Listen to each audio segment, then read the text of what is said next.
This meeting will be recorded and it will be posted on YouTube. So if you have missed any of the previous discussions, you may find it on YouTube.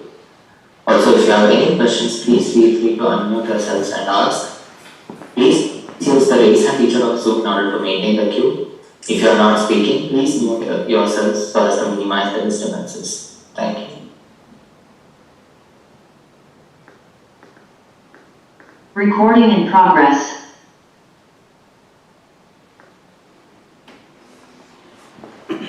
Thank you. Good evening. Yogena chittasya padena vacham malam sharirasya cha vaidyakena yopakuruttam pravaram muninam patanjalim pranchaliranatosmi stuve patanjalim vyasam shankaram cha munitrayam katra sutrasya bhashyasya kramad vivaranasya cha. So we are continuing our discussion. I think we will begin with this 40th Sutra of Samadhi. The discussion on concentration continues. So the 40th Sutra is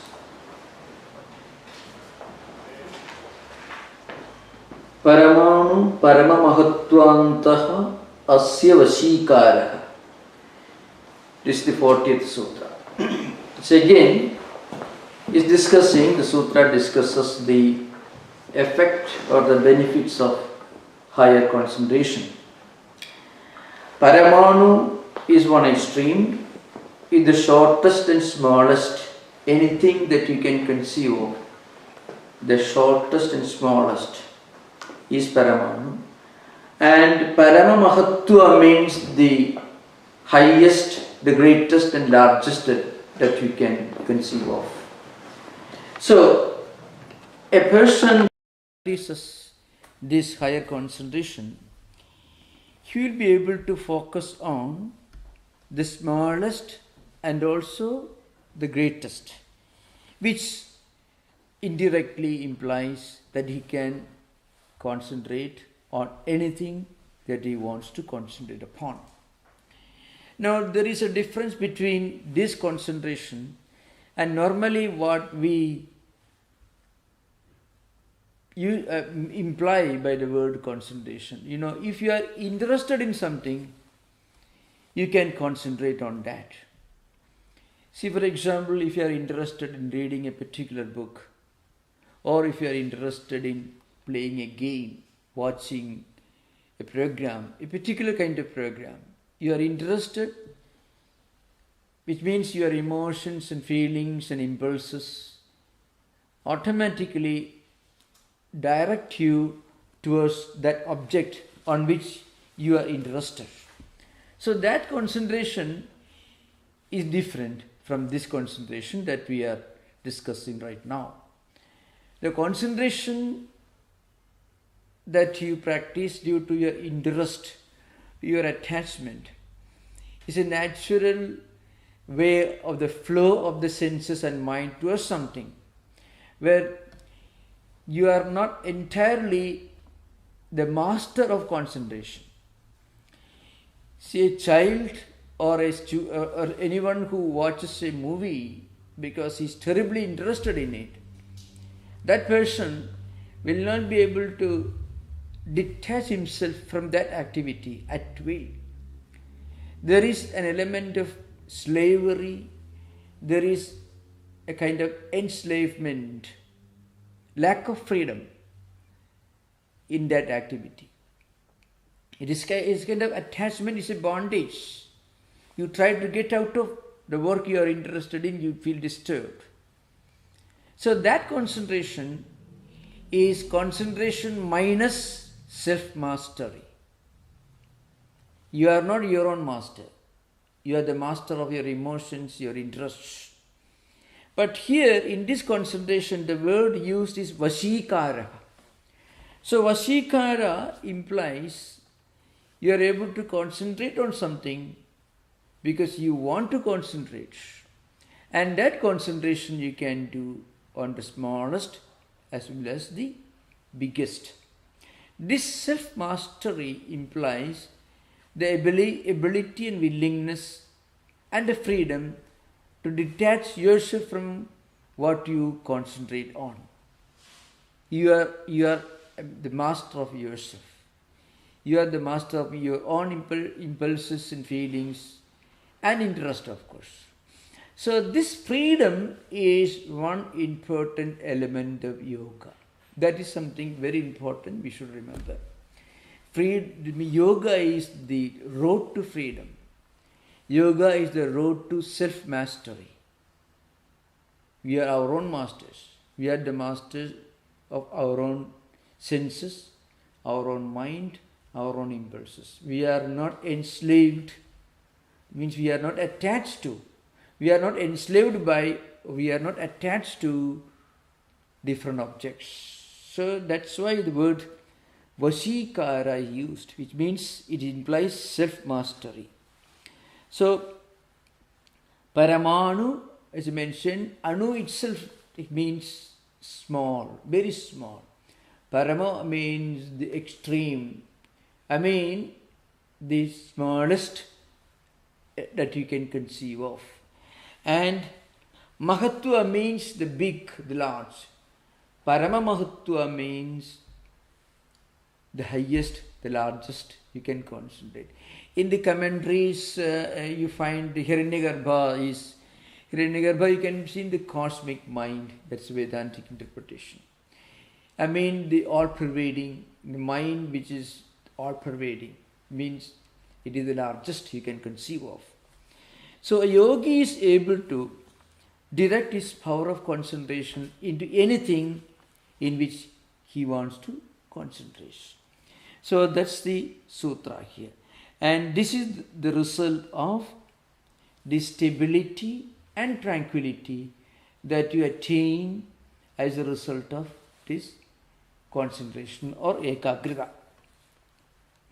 Now the next sutra is very well known and is very important, and in a way it is descriptive of the higher attainment, samapatti. The sutra is Kshinavrittehi abhijadasya iva manehi grihitru grahana graheshu tatstha tanjanada samapatti. Is a very long sutra. The sutra contains an imagery, an analogy, a comparison which is not normal in the sutra literature, because sutras are essentially small, brief statements. They don't require and they cannot afford to have an extra word or an extra letter. That means it. So that is the essence of sutra. But here you find abhijadasya manehi. Money means any precious metal. It is money. So the previous sutra says a person who has attained this higher concentration, that is paramanu parama mahatvantaha asya vasikara. Asya means chittasya vasikara. That was the implication of the 40th sutra. So a person or a person's mind that develops the power of stability and tranquility is able to concentrate on the smallest as well as the largest or the greatest. Now, after that, this sutra tells you, as a result of this concentration, as a result of this ekagrita, I mean this practice of concentration, what happens is our vrittis, our vasanas, slowly become weak. Especially the sattvika vasana remains intact, but rajasiga means vrittis linked to enthusiasm, activity, extreme manifestation of physical or intellectual or nervous energy. That is Rajoguna. those vrittis, and also vrittis related to ignorance, conflicts, confusion, delusion, that is tamoguna. These vrittis become extremely weak. In fact, this you can find if you practice concentration or if you practice meditation on higher values. You find slowly you develop a kind of maturity, you develop a kind of serenity. That's because, first of all, tamoguna vrittis, tamasika vrittis you may call it, I mean the fluctuations of the mind due to conflicts and ignorance and delusions, those vrittis slowly become weaker and weaker and eventually disappear. And again, rajasika vrittis, vrittis related to extreme exertion, activity, movement. Let's say, in normal life, these vrittis manifest as extreme ambitions. I want to become very rich. I want to succeed. I want to conquer. You can some of the, historically, if you analyze, if you read the lives of extreme personality like Adolf Hitler, Napoleon Bonaparte, Peter the Great, Frederick the Great, Duke of Marlborough, Alexander the Great, Genghis Khan. Just read their life. You find, and if you can find they were extremely ambitious, extremely active, and of course extremely restless also. Those of you who have read or watched the Second World War movies in which Hitler talks, it's almost you find a man is taken, is hijacked by his emotions and feelings. Also you find Napoleon giving orders to his lieutenants. You read the lives of Peter the Great. The man, in his terrible impulse, he killed his own son, Peter the Great. That's what the historians say. So many of these people are examples of extreme forms of rajasika vrittis. So what are vrittis? We should remember what vritti means. Vrittis manifest as fluctuations, extreme fluctuations. A pendulum of a clock moving from one extreme and with great speed moving to the other extreme. If you can imagine, pendulum doesn't do that, but if you can imagine mind moving from one idea to another idea. This restlessness contains two types of vrittis in their extreme forms. One is tamasika vritti, because many of these people are under terrible delusions that they can conquer the world, they can achieve great success, they can control the entire universe for a long time, and the wealth and the power that they acquire are permanent. So that ignorance comes from tamoguna, and the extreme energy, mad energy going crazy, so to speak in modern language, is linked to rajoguna. So this rajoguna and tamoguna slowly become weak when you try to practice yamas and niyamas, and slowly pranayama is part of it. Pranayama doesn't mean the extreme kinds of breathing exercises, but regulating the movement of energy. That is what pranayama actually, pranasya ayama means restraining, control, regulation. And all asanas are meant to help you for that. And pratyahara, withdrawing the mind from external objects. And dharana, of course, that we are talking about here. Dharana, slowly moving towards dhyana, meditation. So this, the first sign that you are actually able to practice concentration, one external sign is you're active, but you're active with some degree of self-restraint. You're ambitious, but you're also self-restrained. So a yogi is not a dead piece of wood, inactive and insensitive. I mentioned earlier on many occasions, some of the most hardworking human beings world history has produced were yogis, and remember, not CEOs. Just imagine the amount of work they did.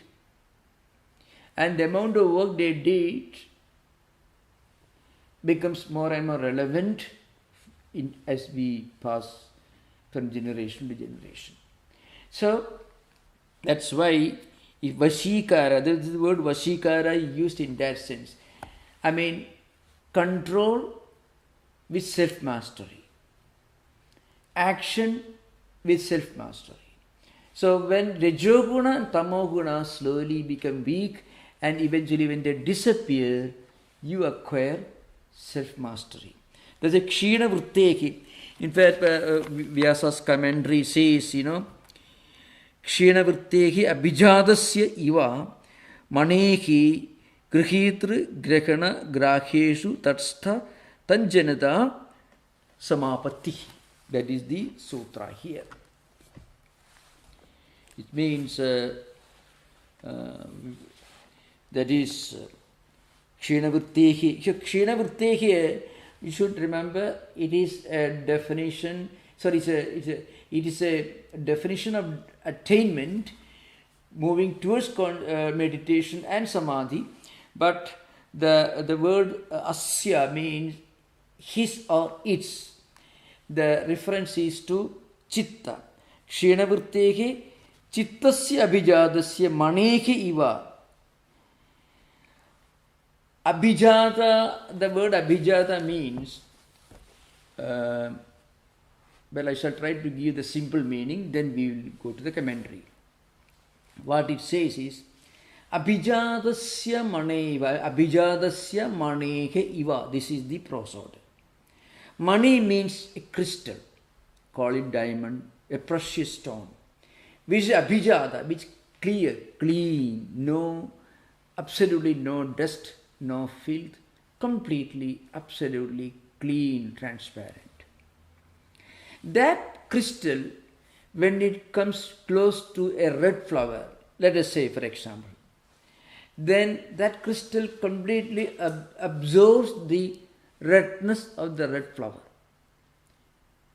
And the completeness with which it absorbs the redness of the red flower depends upon the clarity and the transparency of the crystal. If the crystal is little muddy and dusty, then the redness of the red flower will not completely manifest, will not reflect on the crystal.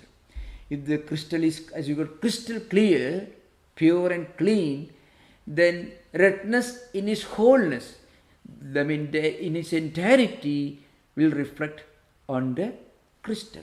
Similarly, when our mind becomes totally and completely devoid of Rajasika vrittis and Tamasika vrittis, then what happens? Then it will be able to concentrate on what we are concentrating completely. It has got a great relevance to spiritual life. Kshina vritti means vrittis which are completely gone. Rajasika, Tamasika vritti is completely gone. As we practice spiritual disciplines, meditation, taking holy names, japa, whatever it is, the result often depends upon the clarity of our mind system. Here clarity means clarity acquired through ekagrita, means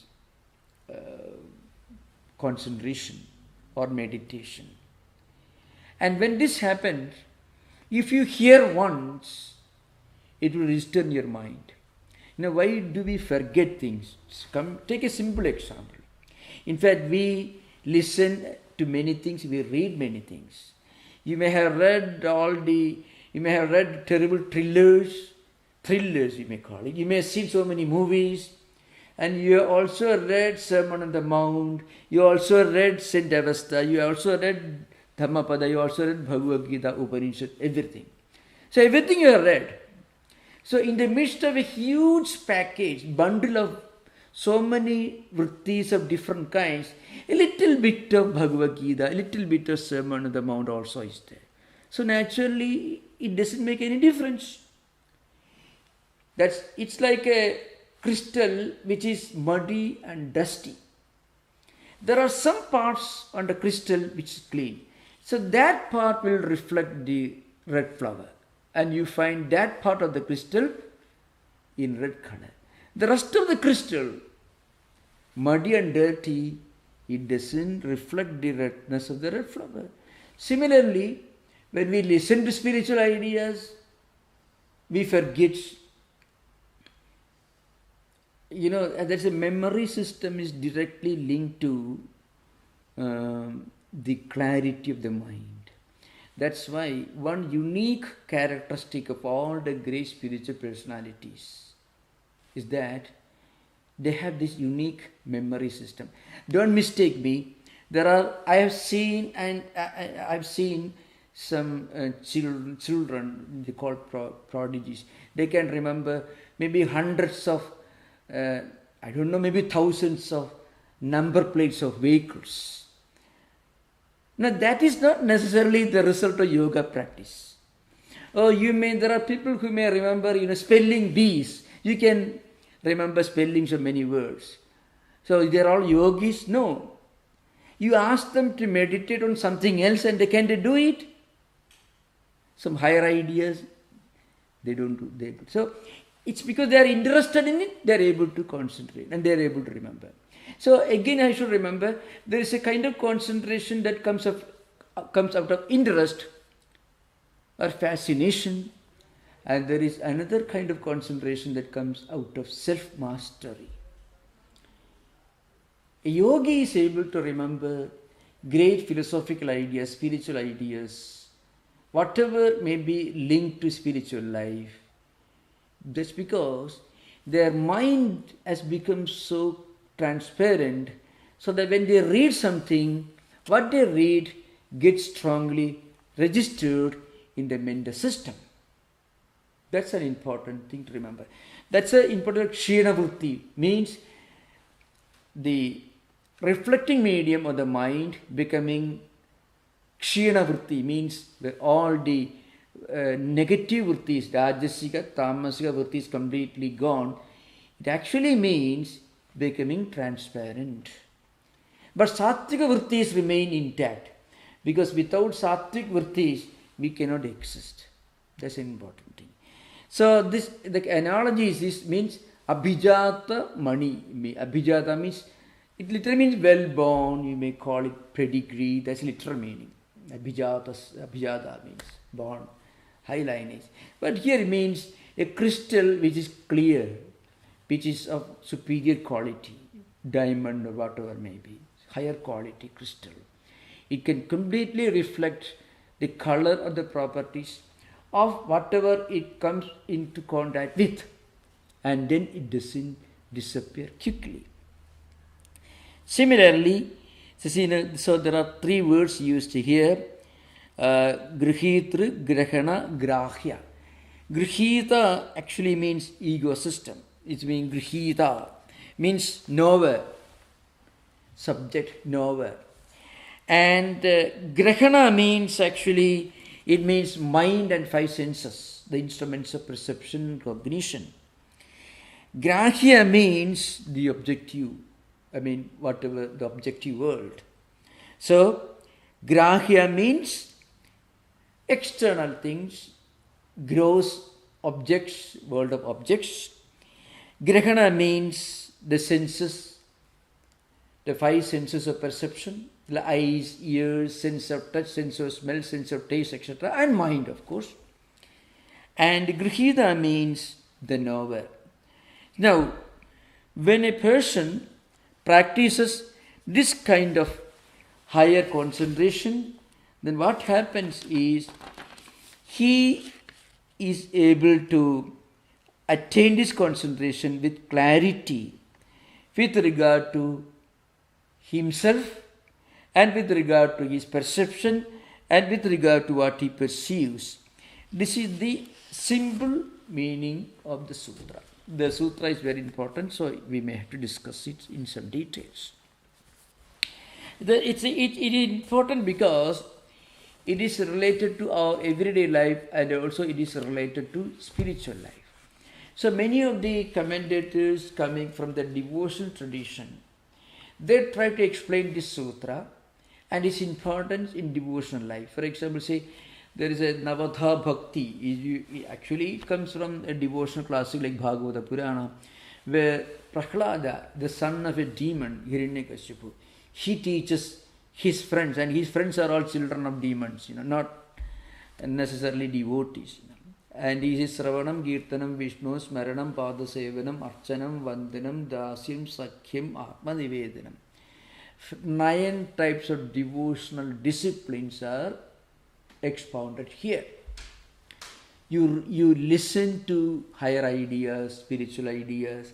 Well, in modern context, if you stretch the interpretation little beyond its immediate scope, we can say you listen to something positive, something that is edifying, something that is spiritually uplifting. And then you discuss that.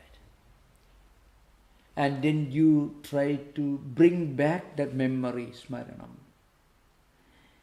And then you honor it, you respect it, you think of it with great reverence. And of course, other disciplines are given, you should do puja, then you should do pranams, you should, all these are all part of the typical old devotional schools. So the context here is, when we listen to some great ideas, we must listen to that great idea with great concentration. And depending upon the sublimity or the spiritual nature of the ideas, as we listen more and more, as we feed our mind with more and more higher thoughts, all these vrittis, Rajoguna related vrittis and Tamoguna related vrittis, slowly become kshina. So it's called kshina vritti. Kshina means, that's the meaning used in the sutra. They become weak. Because the mind is, as I mentioned, a bundle of samskaras. And samskaras are the manifestations of these vrittis that we are talking about. When we try to read a good book, nothing very comical about it, but something that contains some profound spiritual ideas, we are not able to concentrate on it. That's because the Rajasiga and Tamasiga, Rajoguna vrittis and Tamoguna vrittis, vrittis or samskaras or fluctuations of the mind linked to extreme activity and linked to ignorance and delusion. These negative vrittis interfere with our effort to connect our mind with something positive. So the mind is not able to remain fixed or concentrated on this higher idea. And as we practice more and more these disciplines that I mentioned just now, these 9 forms of disciplines, what happens? The mind is able to get rid of, wash off a lot of the Rajasiga and Tamasiga vrittis and slowly become concentrated, becomes full of Sattviga vrittis, and then the mind slowly becomes more and more like a pure crystal. So the word used is Abhijata Mani. Abhijata means, let us say, if you go to a jewelry shop and if you look for a higher diamond, best diamonds, so Belgium cuttings, as you may have read about it, higher things, people, because they are crystal, they shine beautifully. Like their mind also slowly begins to shine. Why? Rajasiga vrittis, Tamasiga vrittis slowly disappearing. That's why when we try to meditate, we feel a lot of serenity, peace and tranquility. Many of our own devotees in Vedanta society have mentioned innumerable times, on many occasions, that when they sit in the temple, when they do meditate, when they read some great books, they feel a lot of peace of mind. You know, what does it indicate? You get peace of mind when your Rajoguna Vrittis become slowly, a bunch of Rajoguna Vrittis disappears. And to that extent, little peace of mind. You call it serenity or contentment. And also, a lot of wrong delusions and misunderstandings and conflicts also go away. And the disappearance of these negative vrittis will manifest in the form of this inner feeling of contentment, fulfillment, satisfaction. That's what it is. So that is the implication of this analogy. I mean, now, another very important thing, there are three terms used here, Grihitru, Grahana and Grahya. And now in the sutra, the order is put actually in a descending order. Grihita is the subtlest, the knower. And Grahana is the next, knowing. And then what is known is the grossest. So this should be put in reverse order. In real spiritual life, first you develop an ability to concentrate on things which are somewhat gross. See, that's why people sometimes make a very huge image. If you go to Bombay during Ganesh Chaturthi, huge Ganesh Murti we call it. Or you want to build a big cathedral. It's also actually an example. Or a big masjid. Or big 180, I don't know how tall it was, Bahamian Buddha. No, unfortunately it's no longer there. That is, the reason which I don't want to discuss right now. The point is, so all these grand, great statues and images of Buddha or Christ or maybe cathedrals or temples and images, why? It is needed. Because that's where you begin your concentration. You have to begin your concentration with something that is gross. For that you need a big crystal, marble, beautiful, huge cathedral. Christ didn't need that, but we need that. Because Christ could concentrate on God without the help of that. We can't do that. So we need something really on a big scale. So we need that. So that's where we begin our concentration. That is, Grahya means Thula, external. Next one is, Grahana, senses, mind and the 5 senses of perception. Next stage of concentration, the senses. People who won't require anything on a big scale, they can think in their mind what they read in a book, the Bible or the Gita or Dhammapada or anything, and in their mind they can concentrate and they can feel one with those great ideas. That is also one. Or they can think of this, listening to something, reading something, that's enough. They don't need a huge marble edifice for concentration. They don't need it. So that's the next stage of concentration, higher stage. And the highest stage is where you don't require any of these things. You can concentrate on yourself, the inner, the reality present in all of you. So there is a journey from gross to more subtle and eventually to the subtlest. So that is the real meaning of this this Grihitra, Grahya, Grihitra, Grahana, Grahya. These 3 terms are used here. And as a result of this, we are able to concentrate eventually on the subtlest things. So that is an important point, remember. There are certain terms you see, Tadanjanada, Tanmayada, means you become one with it. That kind of gross identification. So Vajaspati, in his Tattwamayananda, he has something very interesting to say. So, he says that this Kshina Vrittehe, the Kshina means destruction of, that's, he was the one who actually expounded and gave this meaning. Kshina Vritti means as the Rajasic and Tamasic Vrittis become weaker and weaker. That meaning is a contribution of Vajaspati Misra in his Tattwamayananda. So Kshina Vritti itself means decreasing vrittis, where Kshi itself means vrittis.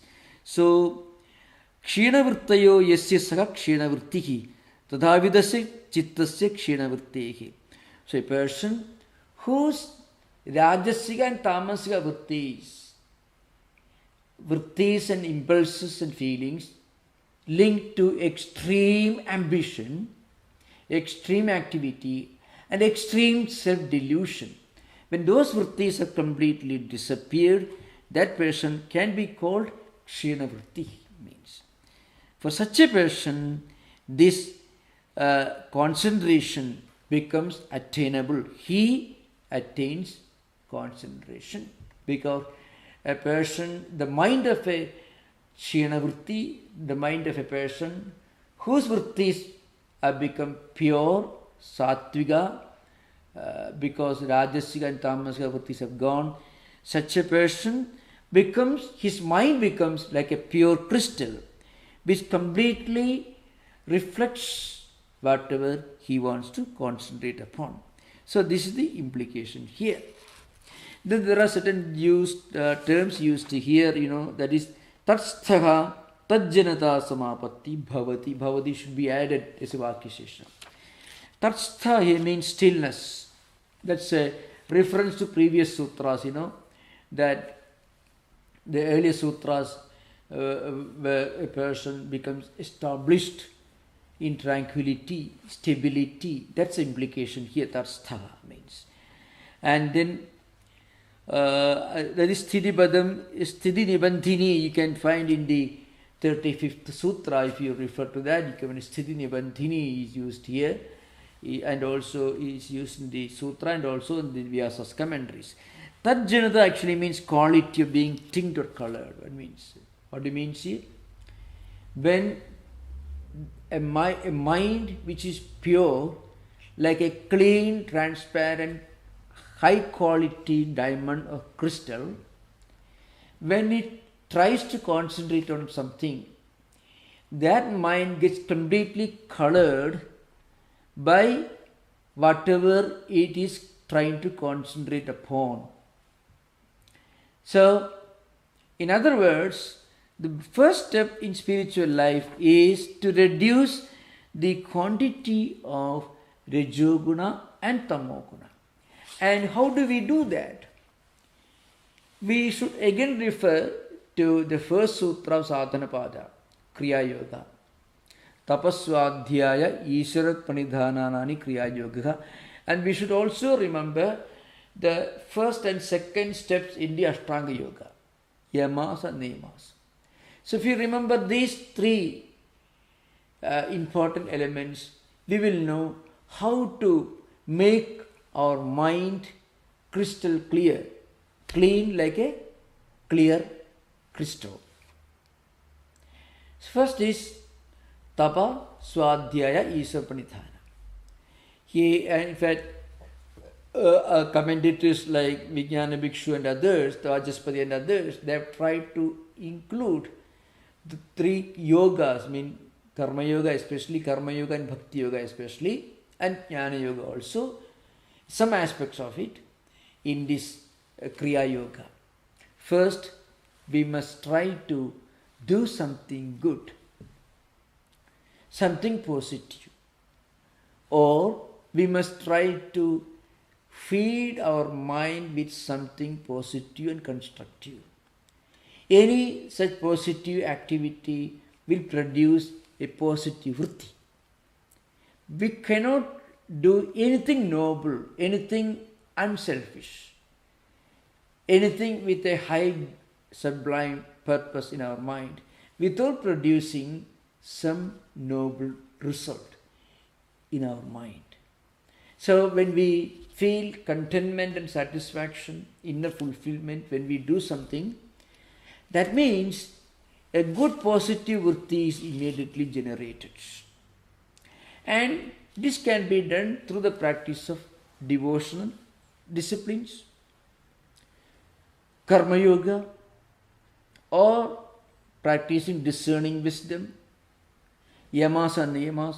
All these will help us to produce more and more positive vrittis, sattvika vrittis.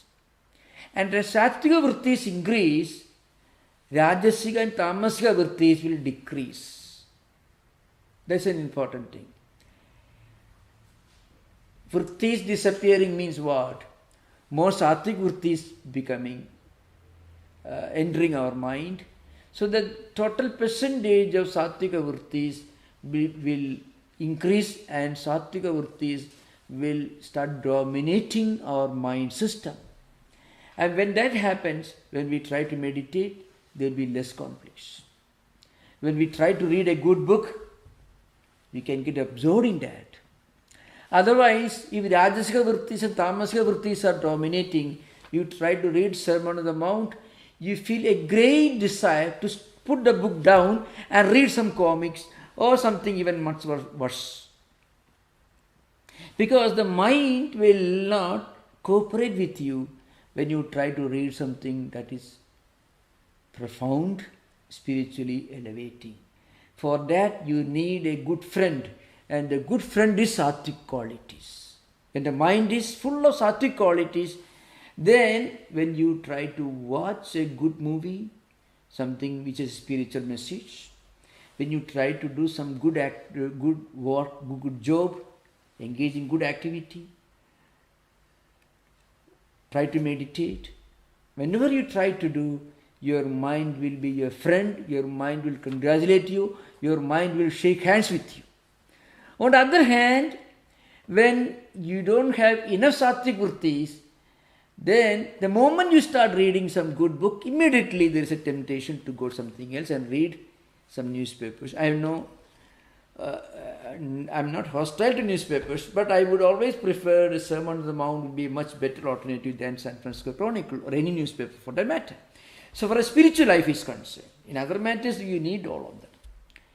So that's how good activities and again discussion or reading, all these are different ways of feeding our mind with sattvic vrittis. And as sattvic vrittis increase, they start dominating the mental system, and in direct proportion to this, rajasiga and tamasika vrittis will slowly decrease. This is what happens. And such a person is called kshina vritti. This is possible, of course, it's a much more direct method that you find in the Ashtanga Yoga, yamas and niyamas. When you practice ahimsa, satya, steya, brahmacharya, abhirigraha, shauja, santosha, tapaswadhyaya, isapanithana. The first one directly linked to mental and moral disciplines which are universal. The second set of 5 disciplines are linked to actual performances and practices. When we practice yamas and niyamas, what happens? All rajasiga and tamasika vrittis slowly become weaker and weaker.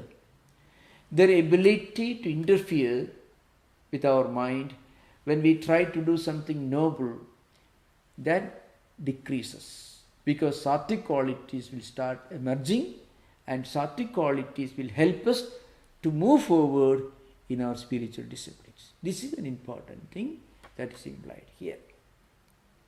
And then what happens?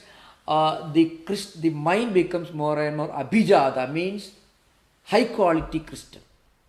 All the dirt and filth which are accumulated on the crystal surface will slowly be washed away, and mind will reflect whatever it's trying to concentrate upon with great clarity and with great completeness or thoroughness.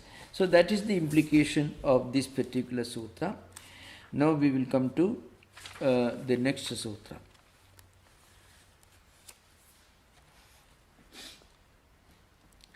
Tatra Shabdartha Jnana Vikalpaihi Sankirna Savitarka Samapattihi. Now, in these types of concentrations, Shabdam, Artham and Jnanam. Shabda, Artha and Jnana. These are three important things there. Now, the word, say Shabda, Artha, Jnana, we should remember. The word Shabda, the word, let's say any proper name is an example of Shabda. Now, the essence or the implied indication or implied meaning of the Shabda, let's say use the word X. X cannot be a name, but I'm giving an example because any word you use, one of the listeners may remember I'm implying it, so I want to avoid that problem. Let us say use the word X, a person. X.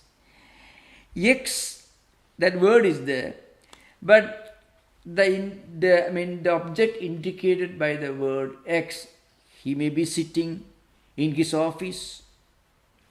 Okay, now the awareness of the X is linked to our mind. Now, they are actually different from each other.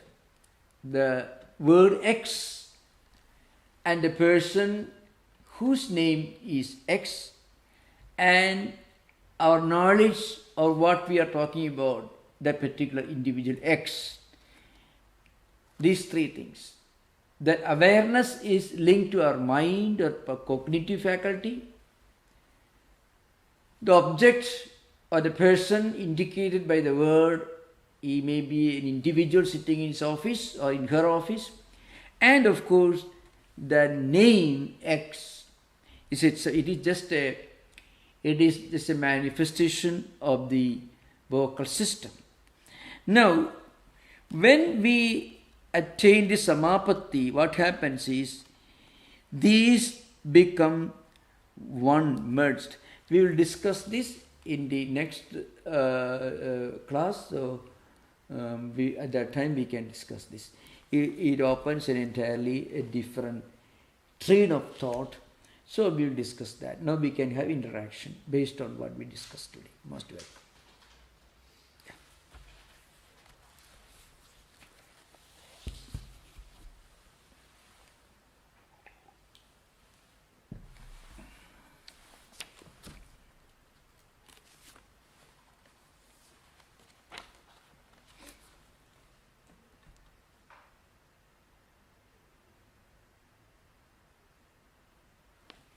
You mentioned that somebody who's interested in a topic, because he's interested, he can focus. You said, what about if somebody is interested in spirituality? That could generate a power to focus. That will be different from the real power to meditate. That if a person becomes interested in spirituality, spiritual value, there's a clear indication that that person, he has his mind is dominated by sattvic vrittis. Without an abundance of sattvic vrittis, you cannot be interested in something which is not empirical, which is not part of the objective empirical world. So that's an important thing to remember. That's why, empirical means it is not sense. Spirituality is something that we don't try to understand or judge in terms of our sensory world. So what's the advantage of being spiritual? The advantage of being spiritual is that you become spiritual. There is no advantage. The moment you try to think of the benefit or utility of being spiritual, then you are no more spiritual. So even a casual interest in reading a book on some higher values, spiritual values, it doesn't emerge, it doesn't come to your mind.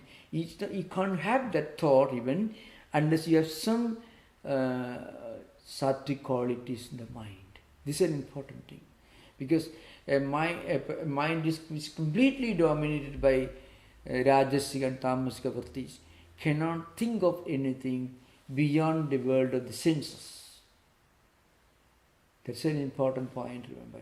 Anything, in fact, even if a person is interested in listening to something, or reading something, or talking to people who are spiritual persons, well, and you will not be able to enjoy reading a spiritual work or listening to spiritual words unless your mind is cooperating, and your mind becomes your friend. It begins to cooperate with you when you are trying to listen to spiritual ideas, because it has got a store of sattvic qualities.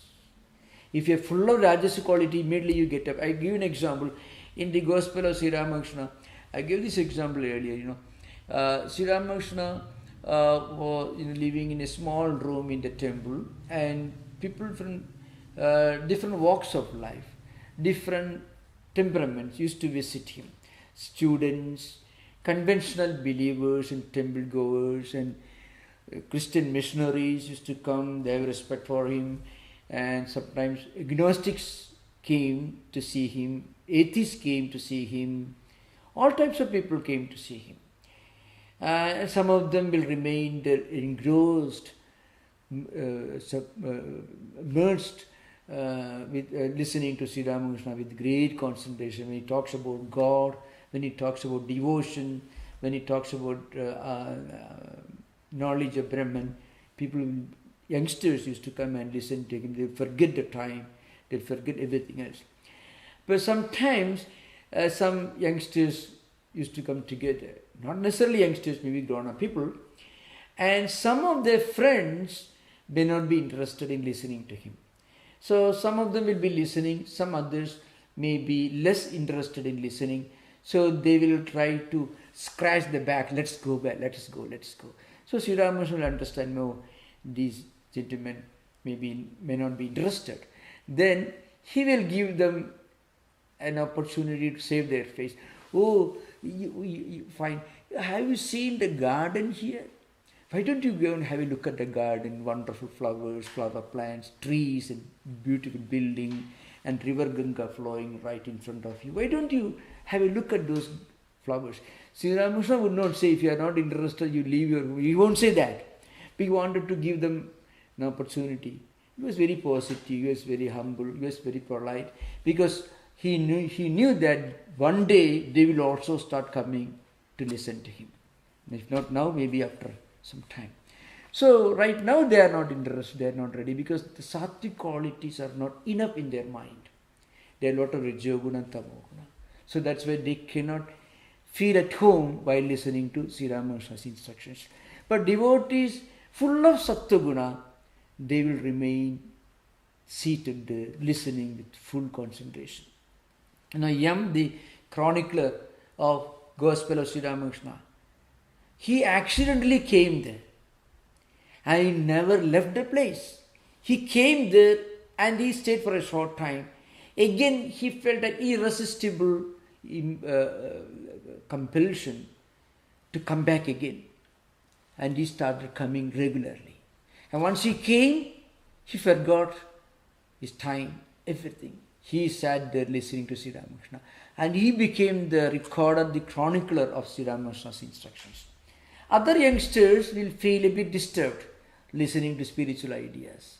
So they will start, well, let's go back, let's go. Sri Ramakrishna, all right, why don't you go and have a look at the flower garden, etc. So you can imagine, it's a pure demonstration of the equilibrium of the, let us say, the dynamics of human mind.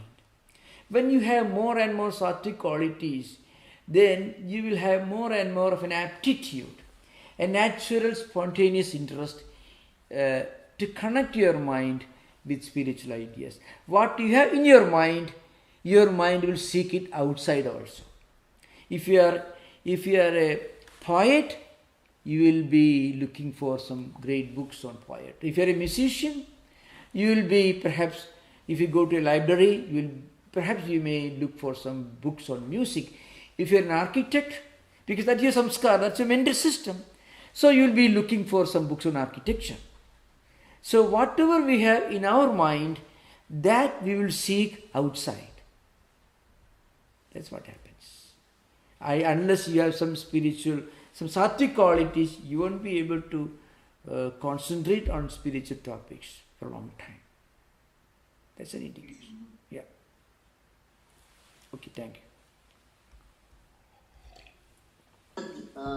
I have a question. Yeah. So here it says that the mind appears to take the features of the object of meditation. Now, when I am meditating on Ramakrishna, so I am thinking of him, but I have not seen Ramakrishna, and I don't have a direct, I don't know how, I know his picture and I have read about him, but I don't know the real features of him. I mean, I know he was a very nice person and all that stuff, but when I meditate, so I will have the features of that object, it says.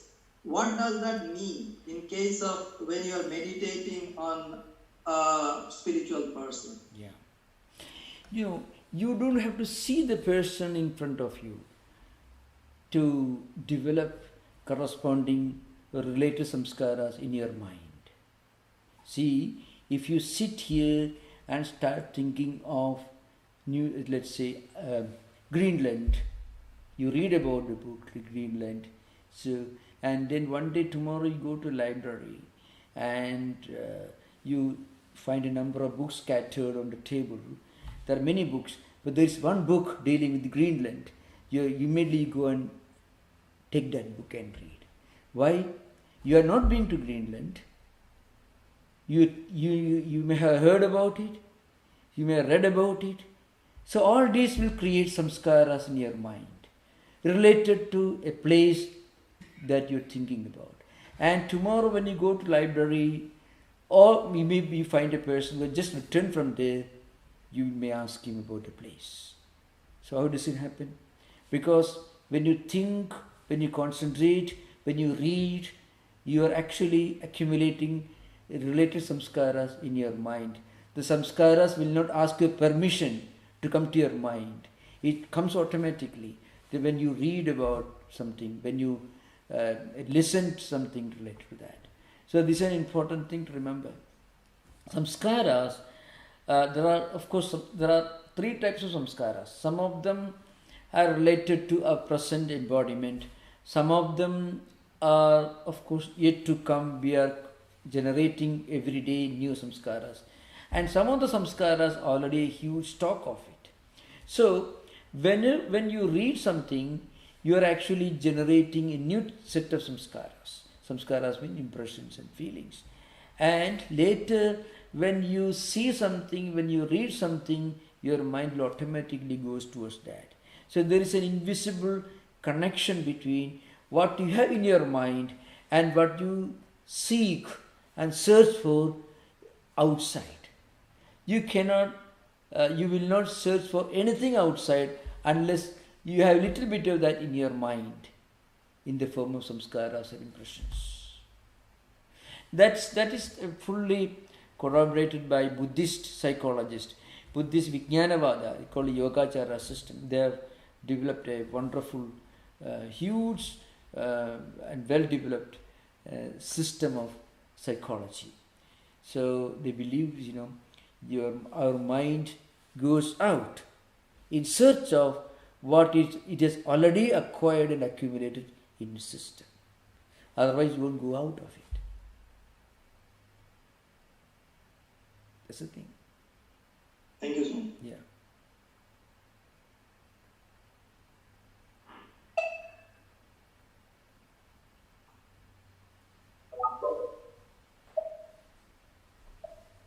Somebody is trying to ask questions, but is not able to email. It's not clear, not audible.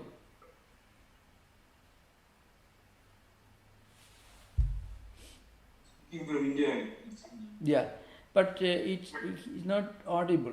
is speaking, but I don't think it's audible. Yogi, go ahead and ask. Yeah. Pranam, Maharaj. Yeah. In Bhagavad Gita, Lord Krishna says, Chaturveda bhajante. Yeah. And that Artha and Artharthi, are they full of Sattva Guna, or do they have other? Yeah. Without Sattva Guna, they won't turn to God. Artho Jijnasur Artharthi Jnani cha Bharadashava. Now, Shankaracharya in his commentary says, Utkrishta Chitta, Sarvede Utkrishta Chitta. All these are noble-hearted beings. Shankaracharya says in his commentary on the Gita. Artha means, let's say, to give an example, you are sick, you are suffering from a problem, and you turn to God in search of a solution as a last refuge. Such people, devotees, are called Artha.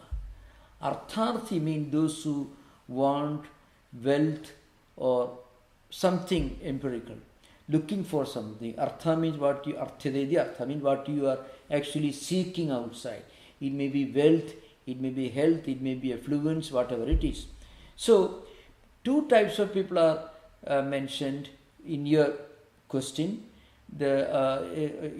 So I am referring to that. Artho, Jijnasu, Artharthi, Jnani. Jijnasu and Jnani are higher categories. They belong to higher categories.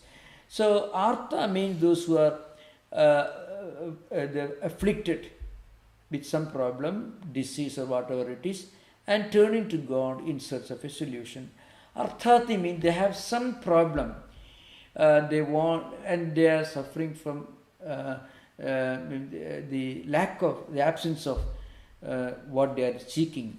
So they are turning to God. They both belong to the category of the noble-hearted, according to Shankaracharya, because without sattvic qualities, you will not turn to God. See, if you are a very greedy person, if a person is very greedy, if you want wealth, and if he is going to a temple or maybe a place of worship or turning to some idea of God in any religious tradition, that means this person in his mind, he thinks that God is one who solves this kind of problems. He doesn't turn to something much worse. There are so many people who think of God or religion or spirituality as a last refuge to their problems. They will turn to something much worse, which I don't want to mention now. But instead of turning to something despicable, some undesirable channels, these people, they are noble-hearted, as Shankaracharya says, they are turning to God. If you have a problem, yes, you turn to God. God will listen to your problems also. But you cannot claim to be a devotee of the highest type. If you want to be considered to be very high devotee, then you should not turn to God for any material fulfillment. So, but still, instead of turning to something else, you are turning to God for your problem. I see in the Bhagavata Purana there are many stories. People suffering from poverty turn to God, and Lord Krishna blessed them. And eventually, gradually, they graduated to the next stage of devotion. They started turning to God without any prayer, without praying for anything material. So that's a gradual evolution even in devotional life. There are certainly sattvic qualities. Without that, they will not turn to God. They will turn to something else. Thank you, Maharaj. Yeah, thank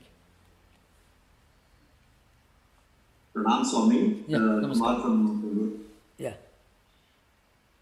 Please continue. Yeah. Swami, while one would like to continue his life in the samsaric jivan and embarks on a spiritual journey, is there a danger of that person to get diverted to complete vairagya and get away from his samsaric jivan? And if that is the case, what are the precautions one has to take to not become complete vairagya as a monk in the Himalaya? Yeah, actually, if a person is really worried about having too much of a sense of renunciation, he will never get too much of it. Unless a person really is willing to sacrifice everything and going in search of the highest, unless he has this complete sense of renunciation already, he will not get it. Remember, that's an important thing. So there is no need to have any kind of fear. It never happens. This is an important thing. Psychologically, we will never get anything that our mind is not yet ready. And when our mind is really ready for it, then when we get it, it will not be a problem. You feel it's a problem because we are not ready for it. And when we are not ready for it, we will never really get it. We may pretend, but we will not get it. And when we are really ready for it, then we will consider it a blessing. That's the point. Yeah. Yeah. Thank you so much. Yeah. Pranam. Thank you.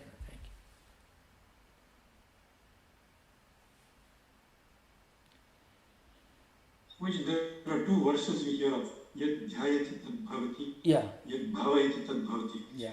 And what you described about the Patanjali Yoga Sutras, I can see them as a result or the outcome of different sutras that we have seen. Yeah. Is that correct, Swamiji? Yeah, correct. Yeah. Right. Thank you, sir. So thank you for the questions and thank you for everyone. Om Shanti Shanti Shanti Harihi Om Tat Sat Sri Ramakrishna Arpanamastu. Recording Yeah, stopped. namaskar. Yeah. Pranam Maharaj. Yeah, namaskar. Thank you so much. Namaskar. Thank you, sir. Thank you so much. Namaskar.